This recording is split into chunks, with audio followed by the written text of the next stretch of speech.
इस वीडियो में हम जानेंगे कि एसपी और डीएसपी में क्या अंतर होता है, ये कैसे बनते हैं और एसपी और डीएसपी का क्या काम रहता है। तो सबसे पहले हम जानते हैं कि एसपी क्या होता है।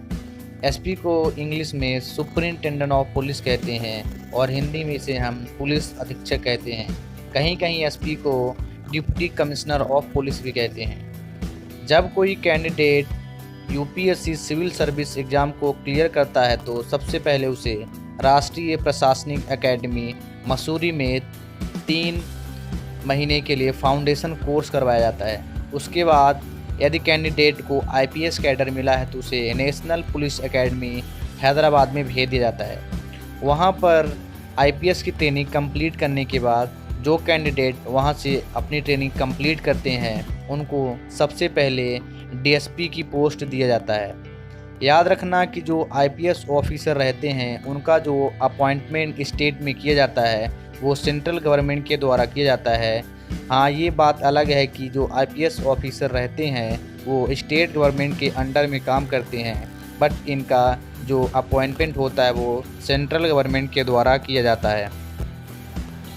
न्यूली सिलेक्टेड आईपीएस ऑफिसर को इनिशियल टाइम पे उन्हें डीएसपी की पोस्ट दिया जाता है और एक रिस्पेक्टिव टाइम पे डीएसपी तक काम करते रहने के बाद उनका प्रमोशन किया जाता है और उन्हें एडिशनल सुपरिंटेंडेंट ऑफ पुलिस बनाया जाता है, जिसे हम अतिरिक्त पुलिस अधीक्षक भी कहते हैं। याद रखना कि जो आईपीएस की जो मेन रैंक स्टार्ट होती है वो एडिशनल सुपरिंटेंडेंट ऑफ पुलिस से स्टार्ट होती है। उसके बाद एक रिस्पेक्टिव टाइम के बाद फिर से एएसपी का प्रमोशन किया जाता है और उसे एसपी बनाया जाता है। यानी कि कोई भी आईपीएस ऑफिसर जो नया सेलेक्ट किया गया उसे डायरेक्टली एसपी की पोस्ट नहीं दिया जाता है, बल्कि उसे एक रिस्पेक्टिव टाइम में हर एक पोस्ट पर काम करने के बाद एसपी की पोस्ट दी जाती है। फ्रेंड, जो एसपी रहता है किसी ज़िले में पुलिस अधीक्षक के रूप में काम करता है और ज़िले में उसका जो काम रहता है अपने ज़िले में लॉ एंड ऑर्डर को मेंटेन करना, उस ज़िले में जितने भी पुलिस स्टेशन हैं उनका मेंटेन करना और ज़िले में शांति व्यवस्था को बनाए रखना आईपीएस ऑफिसर एसपी के रूप में काम करता है किसी भी ज़िले में। फ्रेंड, यदि आईपीएस ऑफिसर के सस्पेंशन की बात करें तो याद रखना कि कोई भी स्टेट गवर्नमेंट बिना किसी सेंट्रल गवर्नमेंट के कंसर्न के पहले किसी भी आईपीएस ऑफिसर को सस्पेंड नहीं कर सकती है। स्टेट गवर्नमेंट के पास भी कुछ पावर होती है कि स्टेट गवर्नमेंट किसी भी एसपी या आईपीएस ऑफिसर को ट्रांसफ़र कर सकती है, लेकिन उसे सस्पेंड नहीं कर सकती है। सस्पेंड करने से पहले सबसे पहले स्टेट गवर्नमेंट को सेंट्रल गवर्नमेंट से परमिशन लेनी पड़ेगी या फिर उसे कंसर्न करना पड़ेगा। यदि बात करें डीएसपी का तो फ्रेंड, डीएसपी को हम डिप्टी सुपरिंटेंडेंट ऑफ पुलिस कहते हैं या फिर हिंदी में से हम उप पुलिस अधीक्षक कहते हैं। कहीं कहीं डीएसपी को असिस्टेंट कमिश्नर ऑफ पुलिस भी कहते हैं। डीएसपी बनने के लिए आपको स्टेट पीएससी एग्ज़ाम क्लियर करना पड़ता है। जब कोई स्टेट पीएससी एग्ज़ाम क्लियर करने के बाद पुलिस ज्वाइन करता है तो सबसे पहले उसे इंस्पेक्टर की पोस्ट पर नियुक्त किया जाता है। जो डीएसपी होते हैं उनका जो अपॉइंटमेंट किया जाता है वह स्टेट गवर्नमेंट के द्वारा किया जाता है।